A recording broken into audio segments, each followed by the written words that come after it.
नमस्कार, hot topic में आपका स्वागत है। मैं हूं अखिलेश शर्मा। अगले लोकसभा चुनाव में विपक्षी एकता के लिए गंभीर प्रयास की आज नींव डाल दी गई।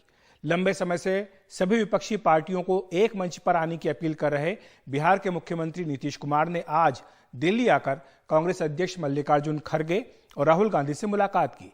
उनके साथ उप मुख्यमंत्री तेजस्वी यादव भी थे। इससे पहले खड़गे ने नीतीश कुमार, एम.के. स्टालिन और उद्धव ठाकरे से बातचीत की थी। हालांकि इन सभी दलों के साथ कांग्रेस पहले से ही गठबंधन में है, लेकिन अब कोशिश है लोकसभा चुनाव के लिए मुद्दों के साथ साथ उम्मीदवारों पर भी आम राय बनाने की। सुझाव यह भी है कि एक सीट पर समूचे विपक्ष का एक ही उम्मीदवार हो। कांग्रेस का कहना है कि बीजेपी के खिलाफ लड़ाई आने वाले दिनों में और तेज की जाएगी। आज की बैठक में आने वाले दिनों में सभी विपक्षी पार्टियों को एक ही मंच पर लाने का खाका भी तैयार किया गया है।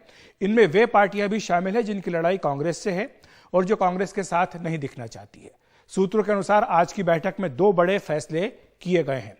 सबसे बड़ा फैसला यह है कि कोई भी दल एक तरफा निर्णय नहीं करेगा, यानी मुद्दों को लेकर सभी दलों की बैठक में निर्णय किया जाएगा। आम राय बनाने के बाद ही यह फैसला होगा। 2024 में लोकसभा चुनाव में बीजेपी से दो हाथ करने के लिए मुद्दे आम राय से तय किए जाएंगे, यानी यह नहीं होगा कि कोई भी एक नेता कोई बात कह दे और वही मुद्दा बन जाए। कांग्रेस गठबंधन के बाकी सभी दलों से बातचीत करेगी, जिसमें कि डीएमके, एनसीपी और लेफ्ट पार्टियां हैं, उनके साथ कांग्रेस को बातचीत करने का जिम्मा दिया गया है। वहीं नीतीश कुमार को जिम्मा दिया गया है बीजेपी कांग्रेस के विरोधी दलों से बातचीत करने के लिए। ऐसे कुछ दल जो कांग्रेस के साथ नहीं दिखते हैं, टीएमसी, आम आदमी पार्टी और बीआरएस, इनसे नीतीश कुमार की चर्चा होगी। इन दलों की बीजेपी से लड़ाई है, लेकिन मुद्दों पर कांग्रेस से मतभेद है। सभी दलों से बातचीत के बाद इस महीने के अंत तक सबकी इकट्ठा बैठक करने का फैसला किया गया है। और आपको बता दें कि ये जो फैसले हुए इनको लागू करना भी शुरू हो गया है, क्योंकि अब से कुछ ही देर पहले नीतीश कुमार ने दिल्ली के मुख्यमंत्री और आम आदमी पार्टी के संयोजक अरविंद केजरीवाल से भी बात की है। हालांकि ये पहली बार नहीं है जब बीजेपी के खिलाफ सभी विपक्षी दलों को एक साथ एक ही मंच पर लाने का प्रयास किया गया है, लेकिन अलग अलग कारणों से ये छिटक जाते हैं। पीएम उम्मीदवार कौन हो, इस सवाल पर कोई आम राय नहीं बन पाती और अब भी कोई आम राय नहीं है। राहुल गांधी का जो नेतृत्व है उसे ममता बनर्जी, शरद पवार, केजरीवाल मंजूर नहीं करते हैं और उनकी सार्वजनिक राय भी इस पर आ चुकी है। मुद्दों पर एक राय नहीं है। संसद में भी अपनी ढपली, अपना राग अलग अलग दल करते हैं और शायद ये भी एक विपक्षी एकता में बड़ी बाधा है। जेपीसी की मांग पर शरद पवार ने अपनी अलग राय रखी। वहीं सावरकर के मुद्दे पर शिवसेना राहुल गांधी से नाराज हुई। राहुल की सजा और सदस्यता जाने के मुद्दे पर नीतीश कुमार चुप रहे, हालांकि उनकी पार्टी की ओर से इस पर प्रतिक्रिया आई थी। वहीं ममता बनर्जी के मुताबिक बंगाल में बीजेपी, कांग्रेस और लेफ्ट एक ही थैली के चट्टे बट्टे हैं। तो बैठक के बाद राहुल गांधी ने ट्वीट करके कहा कि विचारधारा की इस लड़ाई में विपक्ष की एकता की ओर आज एक ऐतिहासिक कदम लिया गया है। हम साथ खड़े हैं, साथ लड़ेंगे भारत के लिए। आइए सुन लेते हैं उन्होंने आगे क्या कहा। जितनी भी पार्टियां हमारे साथ चलेंगी उनको हम सबको एक साथ लेकर जो देश में आइडियोलॉजिकल लड़ाई चल रही है, विचारधारा की लड़ाई चल रही है, उसको लड़ेंगे। जो इंस्टीट्यूशंस पर आक्रमण हो रहा है, जो देश पर आक्रमण हो रहा है, उसके खिलाफ हम सब एक साथ मिलकर खड़े होंगे। वहीं नीतीश कुमार का कहना है कि अधिक से अधिक पार्टियों को साथ लेने का प्रयास जारी रहेगा। अधिक से अधिक पार्टियों को पूरे देश में एकजुट करने का प्रयास करेंगे और उसके लिए हम लोग अपना कोशिश करेंगे। सब लोग एग्री करेंगे, वो सब लोग बैठेंगे और एक साथ हम लोग आगे का काम करेंगे, मिलकर के चलेंगे। ये बात तय हो गई है और इन सब चीजों को लेकर के ये भी कई लोगों से बातचीत हुई है, हम लोगों की बात हुई। हम लोग फिर एक बार आज जो बात हो गई है, अंतिम तौर पर बात हो गई है, अब उसी के आधार पर फिर हम लोग कर लेंगे और जितने लोग एग्री करेंगे तो सब लोगों को फिर हम लोग बैठ करके आपस में आगे का निर्णय तय करेंगे। वहीं केंद्रीय मंत्री अनुराग ठाकुर ने कहा कि पहले भी इस तरह की कोशिशें हो चुकी हैं, लेकिन कुछ नहीं हो पाया। भ्रष्टाचार के दलदल में डूबे कुछ दल जब एक जगह इकट्ठे होते हैं तो महाठगबंधन बनता है। भ्रष्टाचार छिपता नहीं है। लोग इनकी नीतियों को जानते हैं कि ना इनके पास कोई नीतियां हैं, ना नेतृत्व है, ना ही साफ नीयत है। और जब नीयत में ही खोट हो तो जनता कभी वोट नहीं देती। और 2014 में, 2019 में बहुत प्रयास इन्होंने किए, यही ठगबंधन बना था। 2017 में, 2022 में उत्तर प्रदेश में भी महाठगबंधन बना था, नहीं हो पाया कुछ। तो इस बार जो प्रयास हो रहा है, क्या वाकई वो रंग ला पाएगा? चर्चा करने के लिए हमारे साथ रशीद किदवई जी हैं, वरिष्ठ पत्रकार। केवी प्रसाद जी भी हमारे साथ जुड़ गए, वरिष्ठ पत्रकार। आप दोनों का बहुत बहुत स्वागत है एनडीटीवी इंडिया पर। सबसे पहले रशीद जी, आप ही के पास आना चाहूंगा। इस बार जो प्रयास किया गया है, काफी गंभीरता से इसको लिया जा रहा है, क्योंकि खड़गे ने इसके लिए पहले ही काफी एक बैकग्राउंड अपना तैयार कर लिया था। राहुल गांधी की भी मौजूदगी, और कल सोनिया गांधी का एक अखबार में ओपन एक तरह से लेटर लिखना, एडिटोरियल लिखना, ये सब क्या बता रहा है कि क्या वाकई इस बार जो प्रयास किया जा रहा है वो रंग ला पाएगा? क्योंकि नीतीश कुमार भी इसमें शामिल है। जी अखिलेश, देखिए ये सब सदैव कदम है, सतर्कता बढ़ती जा रही है। आप स्मरण करें कि नीतीश कुमार जो है वो पुराने चावल है। उन्होंने बहुत सारा जनता पार्टी, जनता दल, तमाम राजनीति के उतार चढ़ाव जो है उन्होंने करीबी से देखे हैं। उन्हें जो एनडीए सरकार बनी थी उसमें भी उनका अमल दखल था, तो तमाम चीजों को वो जानते हैं और समझते हैं। तो इस तरह से उनकी जो उनके रहने से मुझे लगता है काफी चीजें होंगी। और दूसरी बात है कि खड़गे साहब का भी राजनीति में बड़ा अनुभव है। उन्होंने अच्छा ये किया कि राहुल गांधी को भी सामने लाए। इससे कुछ मुझे लगता है बिहार की अंदरूनी राजनीति का भी एक सिग्नल है, जो तेजस्वी और नीतीश कुमार का जो मामला है। देखना ये कि देखिए, जब तक कोई फ्रंट नहीं बन जाता या कोई कमेटी नहीं बन जाती, कोई कन्वेनर नहीं बन जाता, मेरे मित्र प्रसाद यहाँ पे केवी प्रसाद मौजूद है, वो इन सब चीजों को भी बहुत अच्छे तरीके से जानते हैं। हमने देखा है कि अतीत में जब भी ऐसे कदम उठाए गए तो बड़े स्ट्रक्चर्ड वे था, मतलब प्रोसेस और स्ट्रक्चर। चंद्रबाबू नायडू भूमिका में आए तो कभी कोई और भूमिका में आता था, तो वो सारी चीजें नपी तुली चीजें होती थी। विपक्ष में बहुत सारे चुनौतियां होती, छोटे छोटे दलों को एक साथ करना वो बड़ा बात होता है, लेकिन कम से कम एक जो सूत्रधार होता है उसकी इज्जत और उसका इकबाल होना चाहिए। तो यहाँ नीतीश कुमार अगर उस भूमिका में आते तो मुझे लगता है कि काफी अच्छी शुरुआत हो सकती है। बिल्कुल।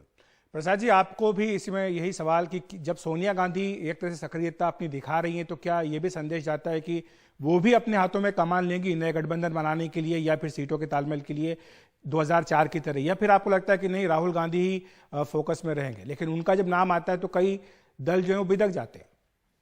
अखिलेश जी, मेरे ख्याल से जो इस वक्त पूरी जो तैयारी हो रही है वो ये है कि राहुल को आगे रखते हुए, लेकिन ऐसे भी नहीं आगे रख रहे कांग्रेस पार्टी, लोगों को लगे कि ये दावेदारी में आ जाएंगे नंबर 1, क्योंकि उनके लेकर काफी परहेज है। और हमने पिछले 10 साल में देखा है कि राहुल जब कांग्रेस के अध्यक्ष थे, उनके तहत जब कोई भी मीटिंग बुलाई जाती थी, खासकर संसद में, तो कुछ पार्टियां जिनका नाम आपने लिया वह शामिल नहीं होते थे।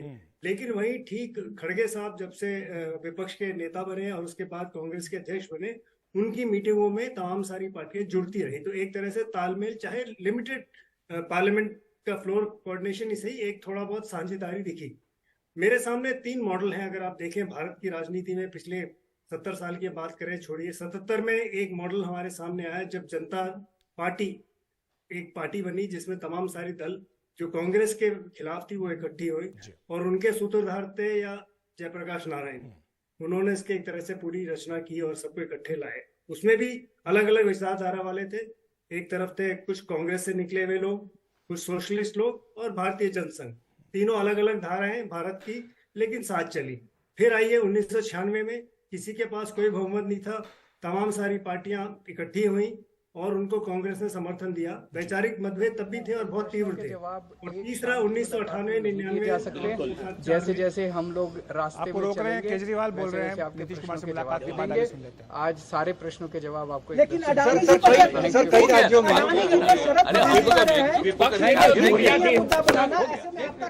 तो यही मुलाकात जिसका जिक्र हम कर रहे थे ये हो गई है। नीतीश कुमार ने जिम्मा संभाला है उन पार्टियों से बातचीत करने के लिए जो कांग्रेस के कई मुद्दों पर सहमत नहीं होती। जी प्रसाद जी, अपनी बात पूरी कर ले।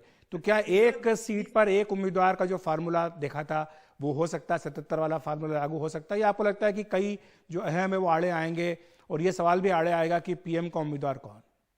देखिए, जहां तक अभी जो समय जिस तरह के प्रयास कह रहे हैं और जो नीतीश जी ने बात रखी, जो उनकी बातों से जो अभी तक समझ आ रहा वो ये है कि अभी वो विवादास्पद मुद्दे, जिसको आप कहिए प्रधानमंत्री का दावेदार कौन हो, उसको एक किनारे रखेंगे, और ऐसे जो विवादास्पद मुद्दे जिनमें आपसी मतभेद हैं उनको बाद में लेंगे। पहले कोशिश करेंगे कि कौन से मुद्दे हैं जिनमें इकट्ठे हो सके। या एक मॉडल मैंने आपसे जैसे तीसरा 96-99 के बाद हम 2004 का पार्टी दो ध्रुव थे, एक कांग्रेस लेड और एक भारतीय जनता पार्टी लेड, दो ध्रुव थे। इसके इर्द गिर्द तमाम सारी पार्टियां जुड़ी।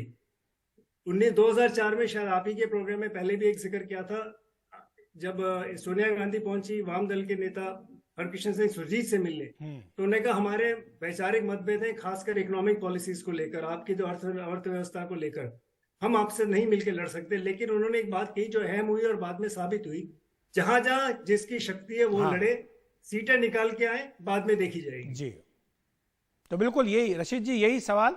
तो क्या ये फार्मूला जो कि तेजस्वी यादव बार बार कह रहे हैं कि ऐसा ही करिए कि जिसकी जहां पर ताकत हो उसको वहां पर मौका दिया जाए, और जहां पर कांग्रेस पार्टी मजबूत है वहां पर कांग्रेस पार्टी लड़े, आपको लगता है कि इस दिशा में क्या बात बन सकती है? दूसरी बात यह भी कि नीतीश कुमार के हाथ में इस तरह की कमान सौंपना, क्या शरद पवार जैसे दिग्गज नेता को रास आएगा? क्योंकि वो भी तो एक ये भूमिका निभा सकते हैं यूपीए के संयोजक के तौर पर। जी देखिए अखिलेश, इसको देखने और सुनने में बड़ा अच्छा लगता है, लेकिन व्यवहारिक रूप से बहुत सारी इसमें समस्याएं हैं कि और अपना देश 77 जैसा है ना, 1996 जैसा है ना, 2004 का है, तो बहुत ज्यादा।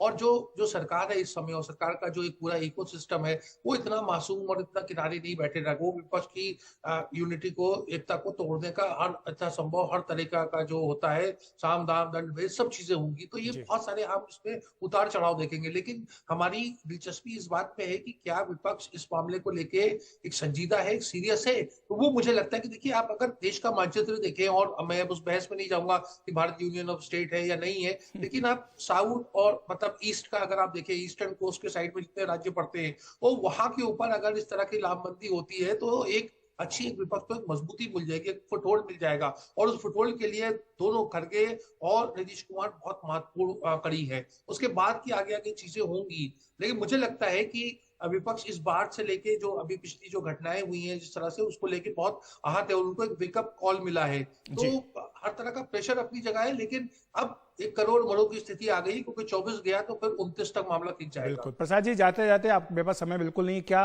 भूमिका देखते हैं आप सोनिया गांधी के लिए? क्योंकि 2004 में वो खुद ही अपने पड़ोसी रामविलास पासवान के पास चलकर गई थी, और उसके बाद जो है माहौल पूरा देश का बदला था, नए गठबंधन बन गए थे। सोनिया गांधी जी उस भूमिका में कम दिखेंगी। हाँ, पीछे से जरूर मार्गदर्शन कर सकती है जरूरत पड़े तो, या कहाँ जरूरत हो तो बीच में किसी को बात करने के लिए। लेकिन अब ये है जो दिख रहा है, राहुल गांधी और खड़गे की तरफ जो दिख रहा है, क्योंकि सक्रिय वही दिख रहे हैं, तो प्रत्यक्ष रूप से यही है। सोनिया गांधी हो सकता है कभी बीच में कभी किससे बात कर ले, लेकिन अब नहीं लगता जिस तरह से उन्होंने अपने आप को विड्रॉ किया एक राजनीतिक जीवन से या सक्रिय राजनीतिक जीवन से, मुझे नहीं लगता वो उस तरह की भूमिका जो 2004 वाली वो निभाएंगी।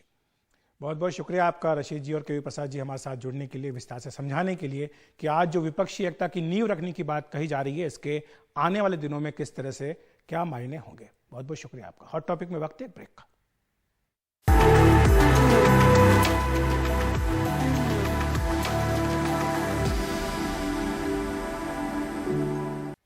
बीजेपी उम्मीदवारों की पहली सूची जारी होने के बाद कर्नाटक में घमासान मचा हुआ है। कई बीजेपी नेता और उनके समर्थक टिकट कटने से नाराज हैं। टिकट न मिलने पर भी चुनाव लड़ेंगे शेट्टार, ये उन्होंने आज कहा है। जेपी नड्डा से उनकी मुलाकात हुई। उधर लक्ष्मण सावदी, जो कि पार्टी के उपाध्यक्ष थे, उन्होंने प्राथमिक सदस्यता से इस्तीफा दे दिया। महादेवप्पा टिकट न मिलने से नाराज हैं। महादेवप्पा की जगह चिक्का रेवाना को टिकट दिया गया है। वहीं ईश्वरप्पा के समर्थकों ने भी विरोध जताया है। I met National President JP Nadda ji, and I explained everything about my constituency, and I expressed that I am going to contest, being as a senior leader and ex-chief minister. I expressed my view that I am going to contest election, and last 6 consecutive election I got elected. So give me another opportunity, and everything is explained, and accordingly he expressed that he is going to discuss with other leaders and will come to the conclusion. तो hot topic में इतना ही। नमस्कार।